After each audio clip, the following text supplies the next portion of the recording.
आदिवासी समाजावर होत असलेल्या अन्याय आणि समाजात होणारी घुसखोरी रोखण्यासाठी आणि विविध मागण्यांसाठी आज आदिवासी समाजाकडून हिंगोली जिल्हाधिकारी कार्यालयावर उलगुलान मोर्चा काढण्यात आला। यावेळी या आंदोलनात मोठ्या संख्येने आदिवासी बांधव तसेच महिला मोठ्या संख्येने सहभागी झाल्या होत्या। आदिवासी बांधवांनी आपल्या विविध मागण्यांसाठी 2 तास जिल्हाधिकारी कार्यालयासमोर ठिय्या आंदोलन केले।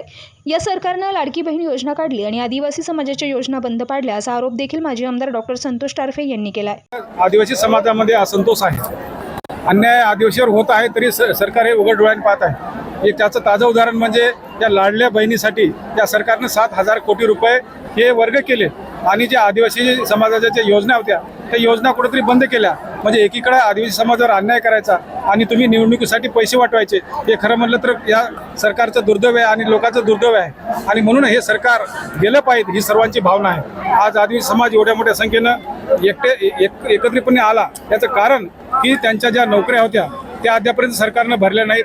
त्यांच्यावर जे अन्याय अत्याचार आजपर्यंत होत होते, आपण पाहिलं असेल मणिपूर असेल, बाहेर काही ठिकाणी असेल की आदिवासी समाजावर नेहमी अत्याचार होत आले, परंतु कुठेही याची दक्षता घेतली नाही आणि म्हणून एवढ्या मोठ्या संख्येनं आज आदिवासी समाज इथं त्या उलगुलान मोर्चात सामील झाले।